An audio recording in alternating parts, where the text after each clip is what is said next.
Com diria en Xesco Aspar, tenim tres vides, una pública, una privada i una secreta. I aquí és on vull anar jo. Feia molta estona que tenia una idea dins el cap i no m'atrevia a comentar-la ni xerrar amb ningú d'això perquè el que tenen la vida secreta és que són coses que pensam i no mos atrevim a dir mai. Per por a lo que diran, a lo que pensaran. I ara just fa un any vaig donar la passa a desenvolupar una d'aquestes vides. La meva idea de la vida secreta. Amb pilotades. Ja som aquí, arrencam. Molt bones a tots. Som en Jaume Poput. 8 episodi, segon episodi, quart episodi, el quin programa, el sexte episodi, episodi número 19 de Pilotades Futbol Club. De Pilotades Futbol Club. De Pilotades Futbol Club. De Pilotades. De Pilotades Futbol Club. Pilotades Futbol Club. De Pilotades. La vàrem dur a terme ara just fa un any i no mos ha anat massa malament. Per això volia donar les gràcies a tots els que han confiat en jo, des dels convidats, 21 convidats han tingut, amb més d'una hora cada un, qualcun bastant més, els patrocinadors, en Antoni Mollà de Fotazas, en el Constanci per deixar-nos emplear el camp, en el Poblense per deixar-nos emplear el camp, en el Montaure i l'Ajuntament de Mancor, a Boa Films, d'acord?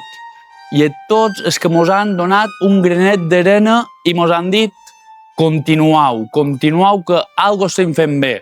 Quan la gent te dona el seu apoyo, pues només podem dir gràcies, gràcies, gràcies.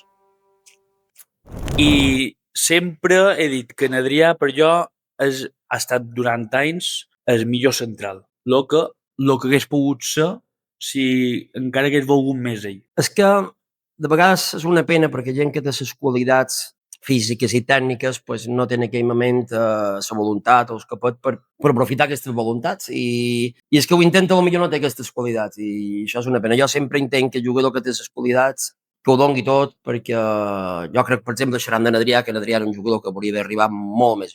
Aquesta transformació d'una directiva, després en economia en Jurek, i ara torna a ser una altra directiva, o tot això, com ho duiu vosaltres?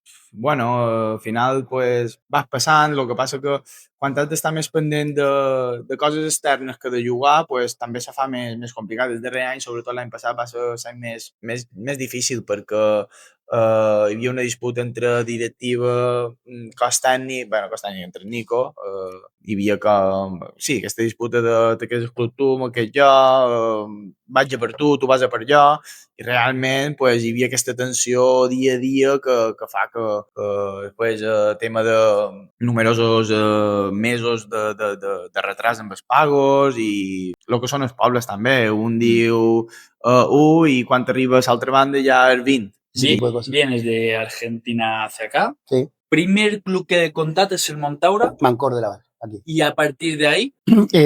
Yo creo que tuve un poco de suerte porque lo voy a nombrar a Julián porque sé que Julián siempre ha sido un referente porque aquí lo conoce muchísimo. El nivel del fútbol lo conoce mucha gente y llegar al Baleares también fue un poco de suerte porque estaba Horacio Melgarejo, que en aquel momento llevaba toda la coordinación y metodología, había sido segundo de Siviero, sí. ¿no? La etapa de playoff. Le dan el primer equipo como un interinato por medio de exjugadores argentinos que no tenían entrenador de porteros. Sabía que estaba en la isla.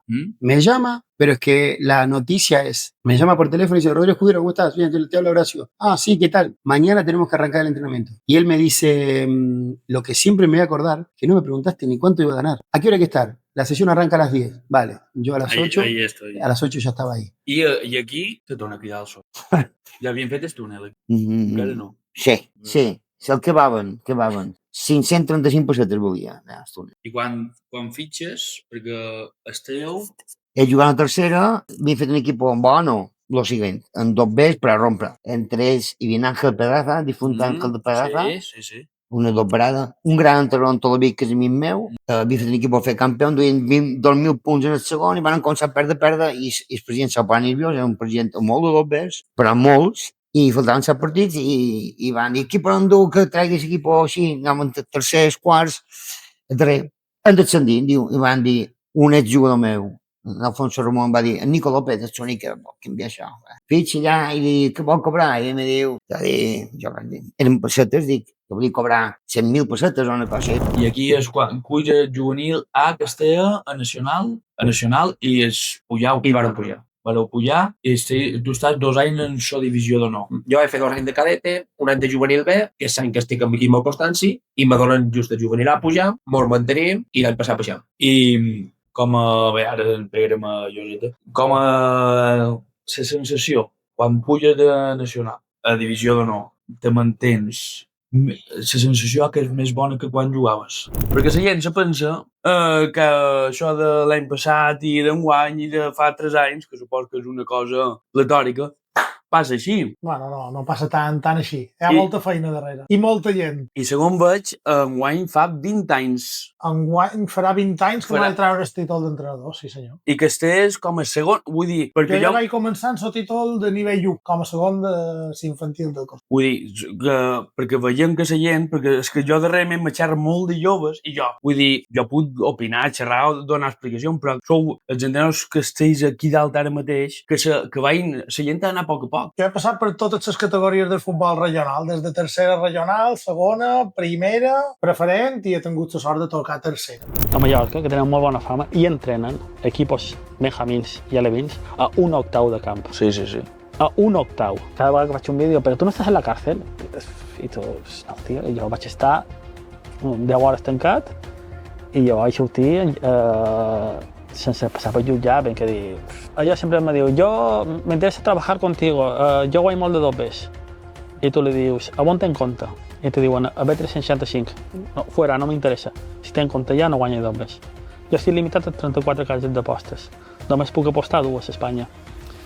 Si un tio me demostra que està limitat per tot, jo en aquest tio l'escolt.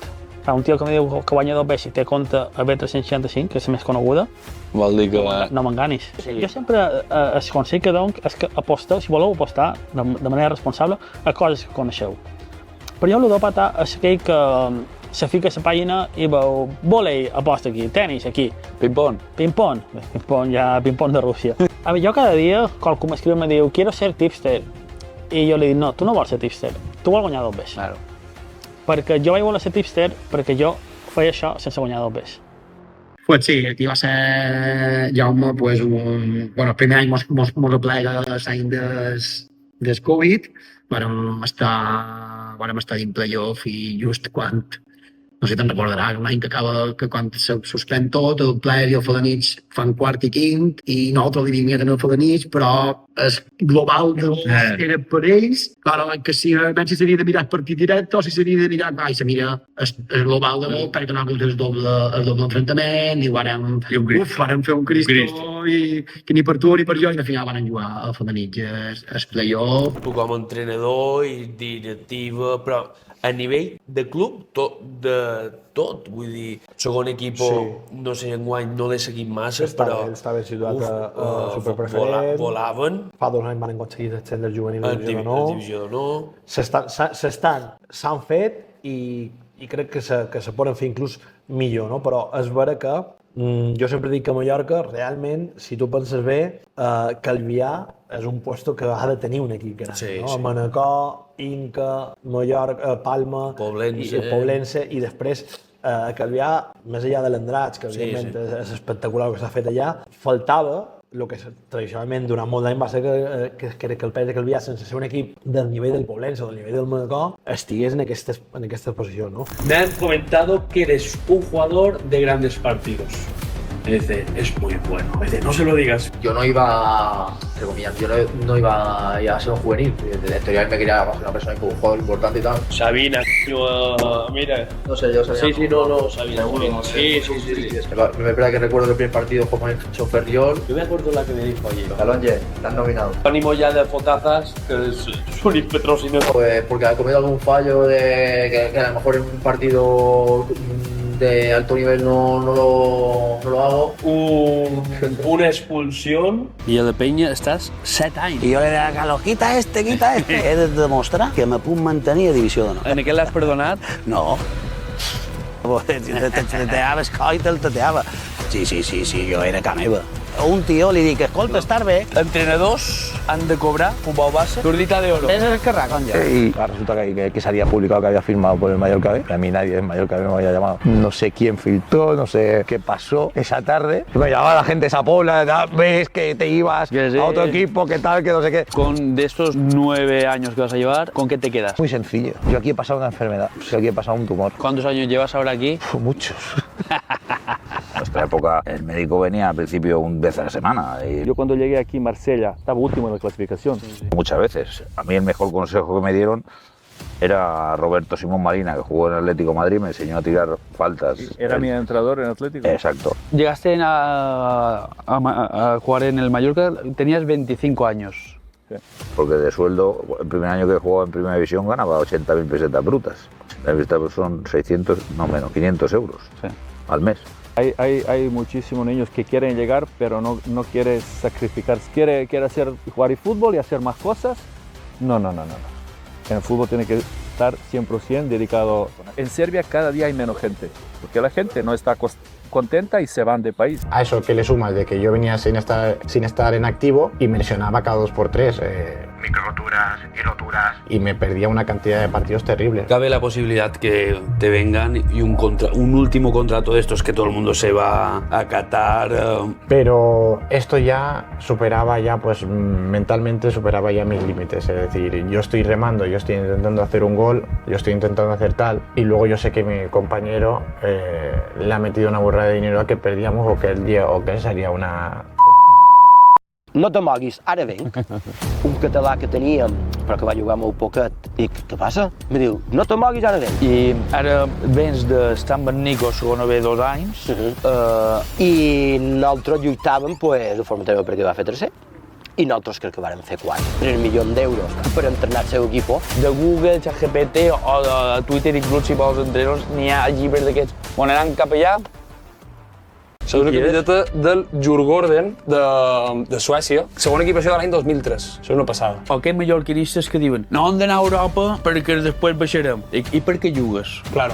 Bueno, això és un abans, això encara no ho he ensenyat en el meu canal. I després aquesta és en la que se va guanyar la Supercopa d'Espanya. Això és una passada, això és una joia, tio. És que camisetes del Mallorca, tio, darrerament vaig loco darrere d'elles. Vull intentar juntar-les totes que pugui. Sobretot, supos que des que ha césped artificial ha canviat. No m'ha encat de res, això és important, no m'ha encat de res. Això, aquí és de res. El Sant Marçal. Sant Marçal. El bon aquest. Si no estarien acabats. El bon aquest. Hem de jugar més, a mesura que passa el temps, més saps jugar i és més difícil que t'atràs. Pilotades és el millor podcast que anem fent. Per tema poble o tema gent que viu en aquest poble, quin creus que hauria d'estar més a dalt de lo que està ara? Tema futbolístic de primer equip. De quina categoria, però? Quina categoria, xerrant. Això de facto què és? Què se diu? Una veritat. I dius un facto, per exemple. Una veritat que tu penses. És molt millor equip que el Camperet. La persona més important de la història del futbol. I aquest any, el primer any, ja coincideixes amb en Messi. I m'ho sentit allò. I entre els jugadors, en Messi, Oriol Riera i en Jordi Gómez. Xerrant de l'amic de 7 anys. Perquè en Xavi i Iniesta amb 22 anys no jugaven? No. Jo vaig conviure més amb en Messi. També t'he de dir que Messi era molt introvertit. Sí, no creava cap problema mai. Mai ha tingut cap problema amb cap company. Mai... Però és que no perquè no tingués caràcter, al revés, perquè dins el camp tenia molt de caràcter. Sí, però era... Però ell venia, entrenava i s'anava. A davant d'aquest camp d'entrenament i l'estadi hi havia una porta de vidre que te donava a davall les grades i hi havia 2 pisos. Hi havia... Has viscut en Fernald. Hi havia d'haver 10 o 12 habitacions per pis. Estic flipant. D'ara mateix? Me'n record perfectament. El primer partit que hi vaig, contra el Villarreal, a Dinca Nostra. Minut 30, vermella, penalti i expulsió. Bueno, era petit, però bueno, vaig jugar bastant i a partir d'aquí ja vaig passant a constància. Juvenil? A quina categoria esteu? No ho sé.